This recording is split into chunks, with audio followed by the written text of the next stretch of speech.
During recess, an authoritarian teacher calls the police and accuses a shy student of stealing a luxury watch. The girl, ashamed and unable to defend herself, is handcuffed in the hallway amid laughter and cameras.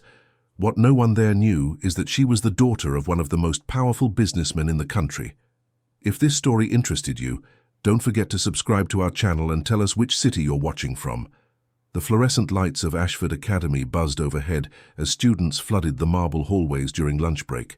Madison Hayes clutched her worn backpack tighter against her chest, trying to make herself invisible among the designer clothes and luxury accessories that surrounded her. She had learned early on that being a scholarship student at one of Boston's most prestigious private schools meant walking a tightrope between gratitude and humiliation. She moved quickly toward her usual spot in the library, a quiet corner where she could eat the simple sandwich she had packed that morning. Her father had left early for an important meeting with the school board, something about policy changes and fairness for students like her. Madison didn't fully understand the details, but she knew her father was fighting for something important. He always was. Before she could reach the library doors, a sharp voice cut through the hallway noise. Mrs. Pemberton, the head of student affairs, stood blocking her path. The woman's perfectly tailored suit and severe expression made Madison's stomach drop. Behind Mrs. Pemberton stood Olivia Blackwell, one of the wealthiest students at Ashford, her arms crossed and her face twisted in what looked like practiced distress. "Madison Hayes," Mrs. Pemberton announced loudly, drawing the attention of nearby students. "We need to have a word with you now." Madison's throat went dry. I was just going to the library." "That can wait." Mrs. Pemberton's voice carried an authority that made several students stop and stare. "Olivia has reported that her watch is missing, a very expensive Cartier watch that her grandmother gave her, and you were seen near her locker this morning." The accusation hung in the air like poison. Madison felt her face flush hot with shame and confusion. I would never—" "Let's not make a scene," Mrs. Pemberton said, though her voice was loud enough to ensure everyone within 20 feet could hear perfectly. "I'm sure this is all a misunderstanding, but we need to check your belongings." Madison's hands trembled.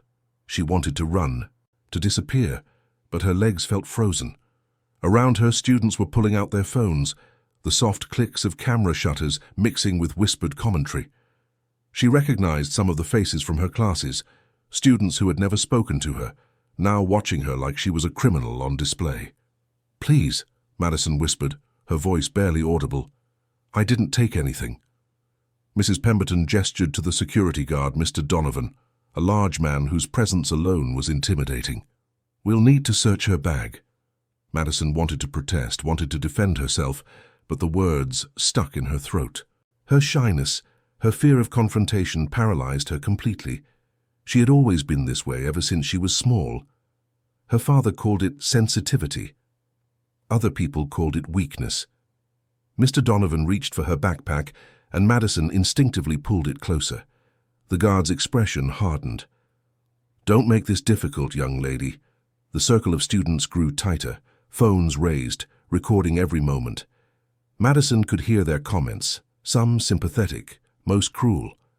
"I knew scholarship kids were trouble. She probably needed the money." "This is so embarrassing." Mr. Donovan yanked the backpack from her grip with such force that Madison stumbled backward.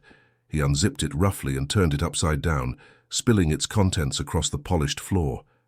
Madison watched in horror as her meager possessions scattered at everyone's feet. Half-eaten granola bars, crumpled napkins from the cafeteria, empty chip bags she had saved because throwing them away at school felt wasteful. A bruised apple, crackers wrapped in tissue paper, the evidence of her poverty laid bare for everyone to see and judge. Laughter rippled through the crowd. Someone made a comment about dumpster diving. Madison felt tears burning behind her eyes, but she refused to let them fall. Not here, not in front of them. And then, among the scattered remnants of her lunch, something gleamed under the harsh lights. The watch, Olivia's watch, unmistakable with its diamond-encrusted face and rose gold band. "There it is," Olivia shrieked, pointing dramatically. "I told you she took it!" Madison stared at the watch in complete disbelief. "That's not—" I didn't put that there. I swear, I've never seen that before. But no one was listening. Mrs. Pemberton's face had transformed from stern to triumphant. I'm very disappointed, Madison. Theft is a serious offense. Mr. Donovan, please restrain her until we can contact the authorities. No, please, you don't understand. Madison's voice cracked with desperation. Someone put that in my bag. I would never steal. Mr. Donovan pulled out a pair of handcuffs, the metal glinting ominously. Madison's eyes widened in terror. This couldn't be happening. This was a nightmare. The handcuffs clicked around her thin wrists, cold and unforgiving. The weight of them felt like the weight of the entire world crushing down on her. Students gasped and whispered, their phones capturing every humiliating second. Madison felt her knees weaken, felt the panic rising in her chest like a tidal wave. She was being treated like a criminal in the middle of her school hallway, surrounded by people who had already decided she was guilty. Meanwhile, 3 floors above, in the administrative wing, Madison's father, Robert Hayes, sat in a tense meeting with the school board. The conference room was elegant, with dark wood paneling and leather chairs that probably cost more than his monthly salary. But Robert wasn't intimidated by wealth. He had built his own success from nothing, and he knew the value of integrity over luxury. What I'm proposing, Robert said firmly, leaning forward in his chair, is a complete review of the scholarship program policies. Too many students from lower-income families are being marginalized, excluded from activities, and treated as second-class citizens in this institution. The board members exchanged uncomfortable glances. Mrs. Whitmore, the headmistress, folded her hands on the table. Mr. Hayes, we appreciate your concerns, but Ashford Academy has always maintained the highest standards. Standards that discriminate, Robert countered.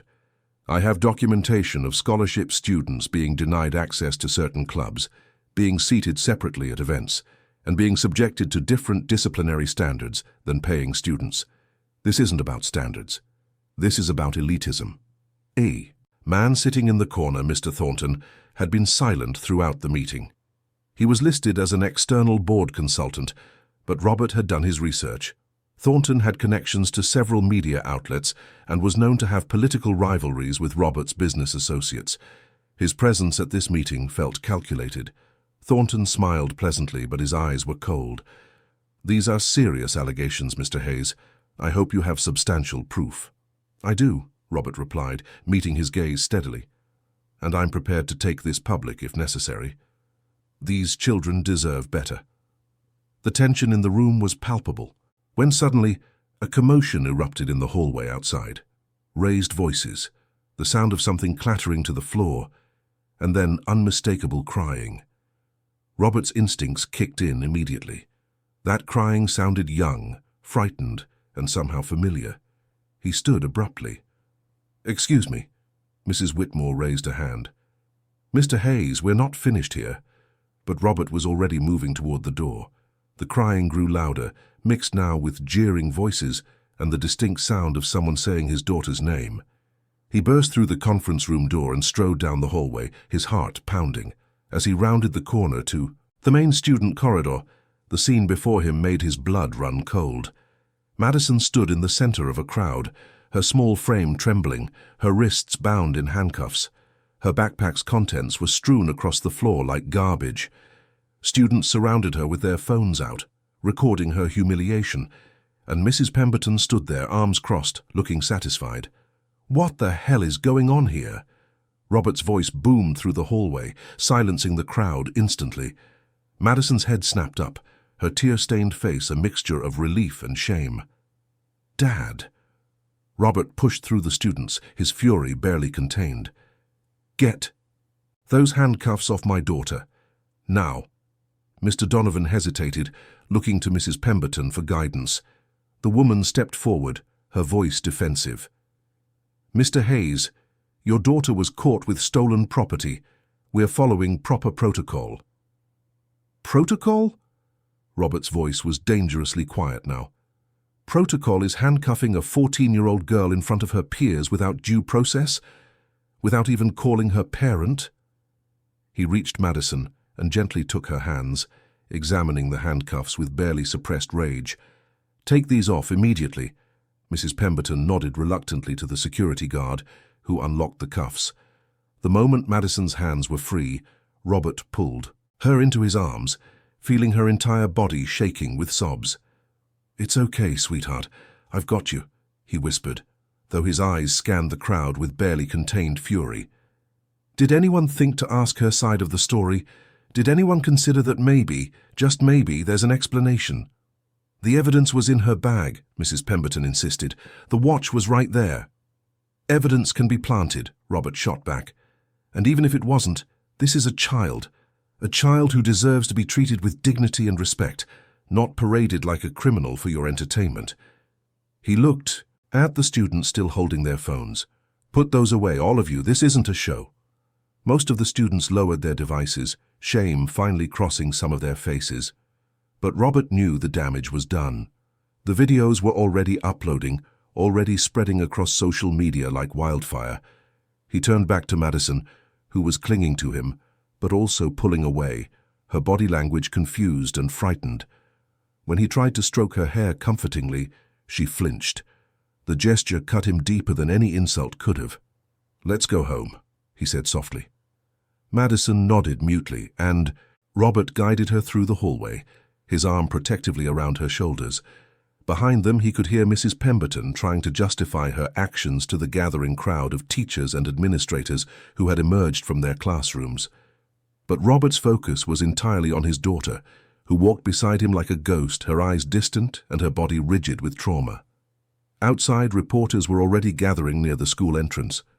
Someone had tipped them off. Robert's jaw clenched as he realized this had been orchestrated, planned to maximum humiliation. This wasn't about a stolen watch. This was about destroying him through his daughter.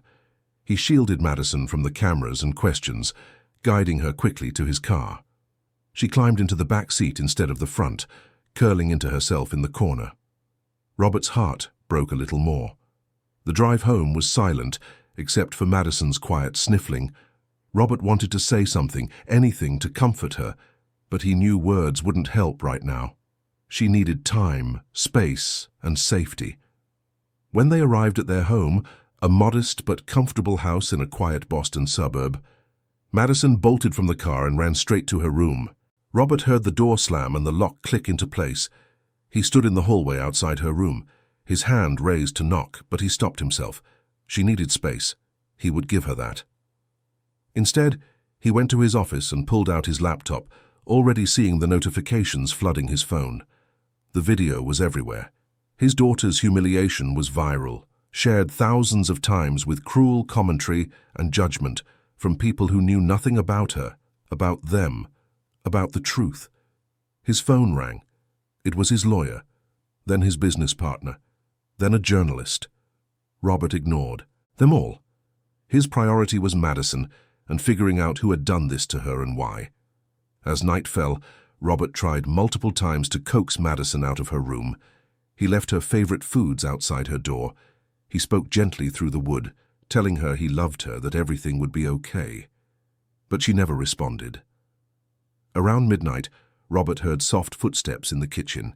He found Madison there, illuminated by the refrigerator light, staring at the food inside but not touching anything. When she noticed him, she froze like a frightened animal. "It's okay," Robert said, softly staying in the doorway. "You can eat whatever you want, honey, it's all yours." But Madison shook her head and closed the refrigerator. Instead, she moved to the trash can and began carefully sorting through it, pulling out discarded bread crusts and vegetable scraps. Robert felt his heart shatter completely. "Madison, what are you doing?" She didn't answer, just clutched the scraps to her chest and hurried past him back to her room, locking herself in again. Robert stood alone in the dark kitchen, finally understanding the depth of his daughter's trauma. This wasn't just about today's humiliation. This was about something deeper, something he had failed to see. Madison didn't trust that food would always be there. She didn't trust that safety was permanent. She had learned, somewhere in her past, before he had fully been able to protect her, that everything could be taken away in an instant. And today that fear had been confirmed in the worst possible way. Robert sank into a chair, his head in his hands, and for the first time in years, he allowed himself to cry.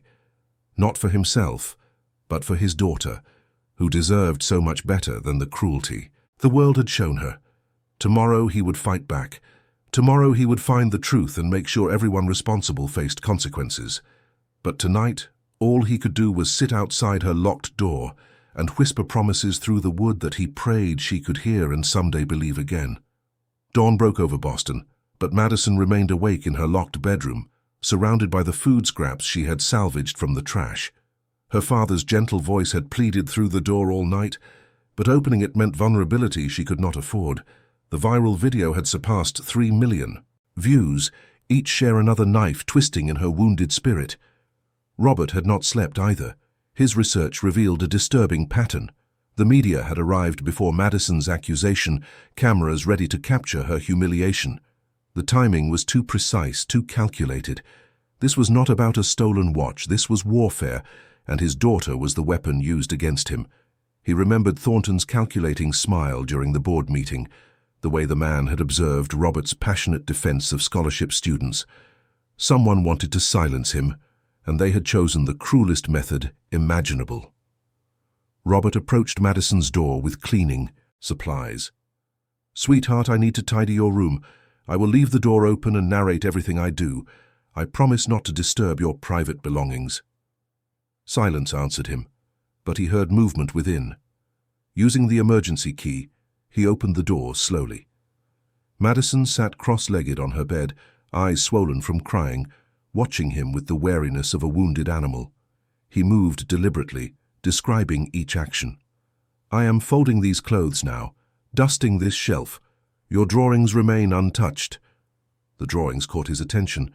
Dozens of sketches covered her desk, each one a window into her traumatized psyche. A small rabbit encircled by wolves wearing diamond collars. A giant in an expensive suit ignoring a crying child. Golden cages, disappearing food. One image stopped his heart. A little girl standing alone in rain while well-dressed people with umbrellas walked past, and in the corner, barely visible, a businessman with his back turned. The man resembled him. Robert set down his cloth and sat on the floor, maintaining distance. "I have seen your drawings, Madison. They are beautiful and devastating. I understand now that I have failed you." Madison's eyes widened. "I believed providing material things meant I was being a good father. A comfortable home, nutritious food, prestigious education. But you needed me to truly see you, to recognize that you still carry scars from difficult times, from hunger and uncertainty." A tear traced down Madison's cheek. "I apologize for my blindness. I was fighting external battles while you fought internal ones alone. But I see you now, and I will not abandon you.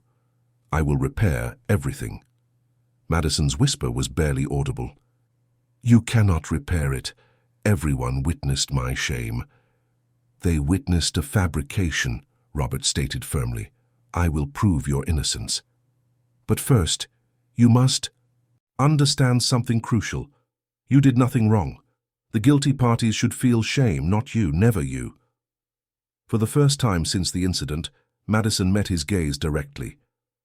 "I did not steal that watch." "I know, sweetheart. I absolutely know. Someone planted it in my bag deliberately. I do not know who or why, but stealing contradicts everything you taught me." Relief flooded through Robert. She was speaking, defending herself. "Progress. I believe you completely. I will identify the culprits and expose their motives, but right now, what do you need from me? How can I help restore your sense of safety?" Madison considered carefully. "Stay close, work from home. I cannot bear being alone." "Done. Everything is cancelled. My only priority is being your father." "And can we share meals?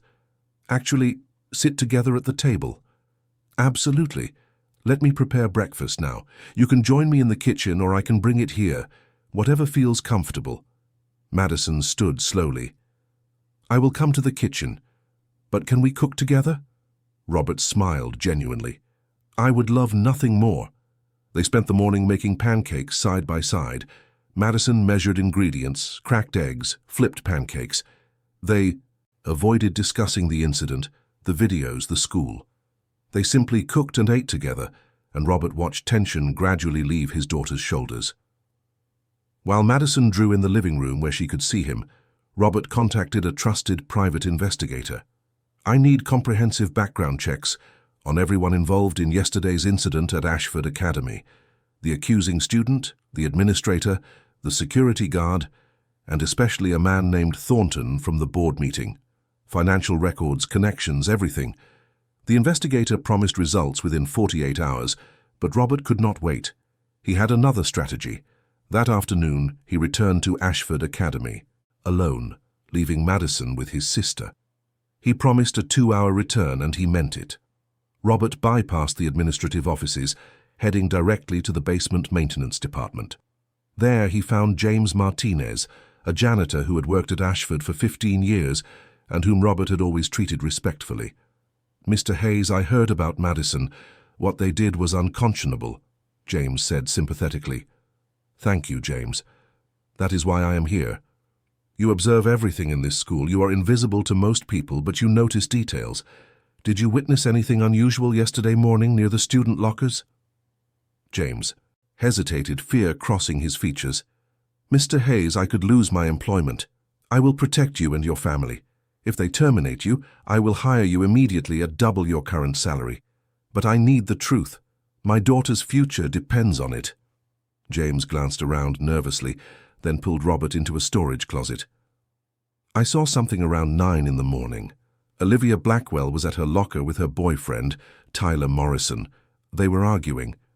Then Tyler removed something shiny from his pocket, a watch, and walked to another locker, Madison's locker. He opened it somehow and placed something inside quickly. Robert's blood turned cold. "You witnessed him planting the watch?" "Yes, but when I attempted to inform Mrs. Pemberton after the incident, she told me I was mistaken. She threatened termination if I spread rumors. She forced me to sign a statement claiming I saw nothing unusual." "Do you still have that statement?" "No, she confiscated it." Robert thought rapidly. "Security cameras. There are cameras in the hallways." James nodded. "Yes, but Mrs. Pemberton has access to all footage. She could have deleted it. Unless someone made a backup. Do you know anyone in security who might have preserved a copy?" James's eyes brightened. "Marcus, a night security guard. He frequently says the administration is corrupt. He keeps personal copies of footage sometimes for evidence purposes. Can you introduce me to Marcus? He is on duty now. Follow me." Minutes later, Robert watched security footage with Marcus, a middle-aged man with tired eyes and strong principles. Marcus had indeed kept a backup. "I knew something was wrong when Mrs. Pemberton personally came to review footage," Marcus explained. "She never does that.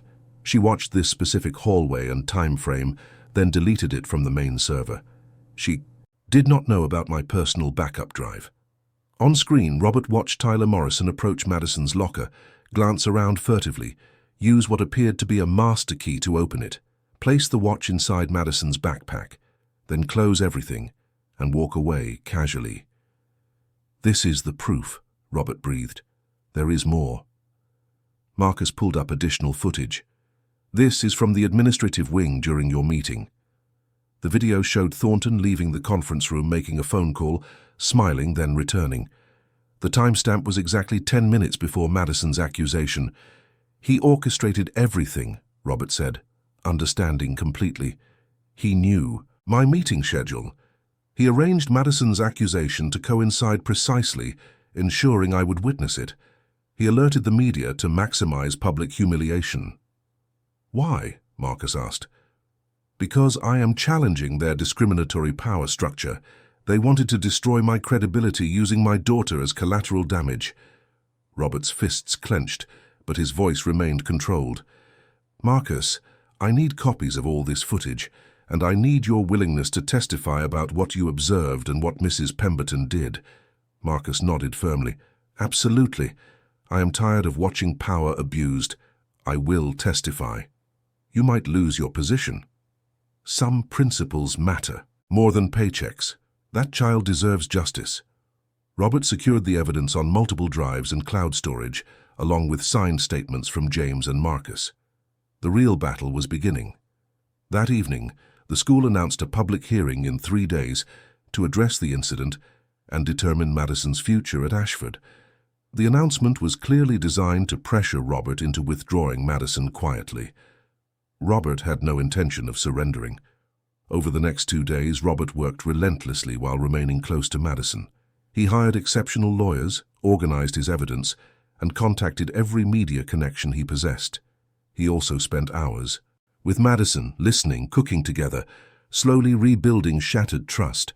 Madison remained fragile and frightened, but she was strengthening. When Robert mentioned the hearing, she surprised him. "I want to attend. I want to tell them what happened. I want to defend myself." "Are you certain? It will be challenging. Many people will be there." "I am certain. I am tired of fear. I am tired of invisibility. If I do not stand up for myself, they win." Pride swelled in Robert's chest. "Then we will stand together." The hearing day arrived. The auditorium overflowed with students, parents, teachers, board members, and media. The atmosphere was hostile, most people convinced of Madison's guilt based on the viral video. Robert and Madison entered hand in hand. Cameras flashed, people whispered and pointed. Madison's grip tightened, but she kept her head raised. They were directed to isolated front-row seats. Madison sat in a chair positioned centrally, like a defendant facing judgment. Robert wanted to object, but Madison shook her head slightly. She could endure this. Mrs. Whitmore opened with a speech about Ashford's integrity commitment. Then Mrs. Pemberton presented her version, conveniently omitting the part about handcuffing a child without due process. The viral video played on a large screen, displaying Madison's humiliation in excruciating detail. The audience murmured disapprovingly. Some appeared sympathetic, most judgmental. Olivia spoke next, delivering a tearful performance about violation and betrayal, claiming the watch was a precious family heirloom. All lies, Robert knew, but Olivia was convincing. Mrs. Whitmore turned to Madison. "Do you have anything to say in your defense?" Madison stood, legs trembling but voice steady. "I did not steal that watch. I have never stolen anything. Someone framed me, and I believe I know why." Murmurs rippled through the crowd. Mrs. Whitmore frowned. "That is a serious accusation. Do you have proof?" "I do," Robert said, standing. "I would like to present it now." Mrs. Whitmore looked uncomfortable but nodded. "Proceed." Robert connected his laptop to the projection system. "What you are about to see is security footage from the incident morning. Footage deliberately deleted from the school's main server, but preserved by a security guard who recognized corruption." He played the video of Tyler Morrison planting the watch in Madison's locker. The room fell silent. Tyler's actions were undeniable, Olivia's face drained of color. Tyler, sitting in the audience, attempted to leave, but security blocked exits. "This young man planted evidence to frame my daughter, and this administrator," Robert pointed at Mrs. Pemberton, "knew about it. She deleted footage, coerced witnesses into silence, and orchestrated public humiliation of a child." Mrs. Pemberton stood, face flushed. "This is outrageous. I did no such thing." Robert played another video showing Mrs. Pemberton in the security office watching Tyler's footage, then deleting it. "This is you destroying evidence, and here are signed statements from 2 employees you threatened into silence." Chaos erupted. Parents shouted questions. Students recorded everything. Mrs. Whitmore attempted to restore order. Robert raised his voice. "This was not about a watch. This was about silencing me for challenging discriminatory policies by attacking my daughter, and the coordinator," Robert pointed at Thornton trying to slip out a side door, "is right there." Security stopped Thornton. Robert played footage of his phone call, timing perfectly aligned with Madison's accusation. "You wanted to destroy my reputation by breaking my child, but you failed. Truth always emerges. Now everyone sees who the real criminals are." Police officers entered the auditorium. Robert had contacted them earlier with all evidence. They walked directly to Mrs. Pemberton. "You are under arrest for evidence tampering, child endangerment, and conspiracy," the lead officer said, producing handcuffs. The same handcuffs used on Madison were now used on the woman who had put them there.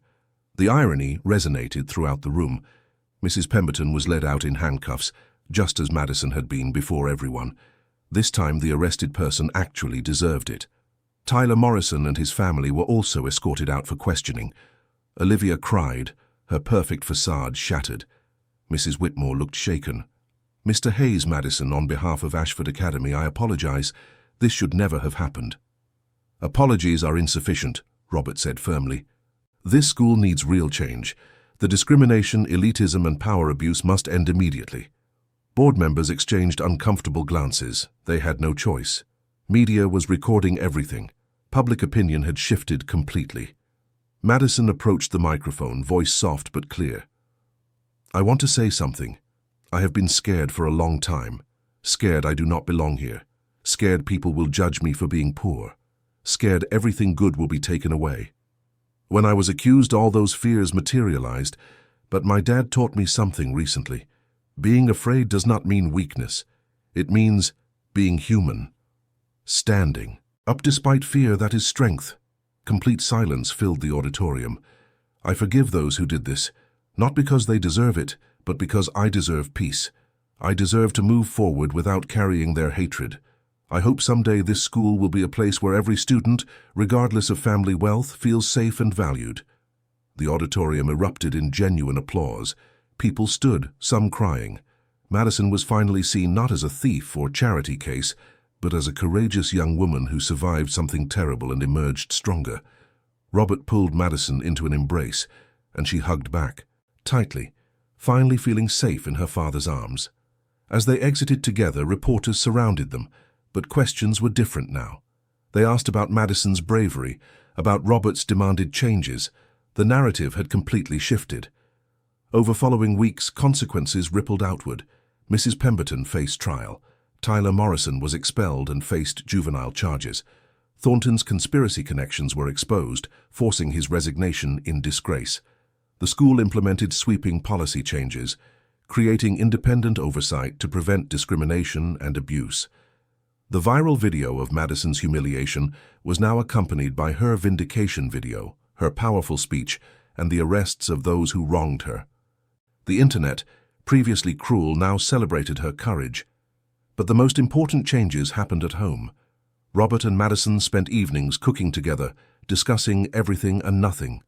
Madison started therapy to process her trauma. Robert learned to be present, not just as a provider but as a father. One evening, they drove to a quiet lake outside Boston and watched the sunset together. Madison leaned against her father's shoulder, something unthinkable a month ago. "Thank you for not giving up on me," she whispered. "Never," Robert replied, kissing her head. "You are my daughter, and I will always fight for you, always." Madison smiled, feeling something she had not felt in a long time: hope, safety, love. The darkness had not disappeared completely, but now she knew she did not have to face it alone.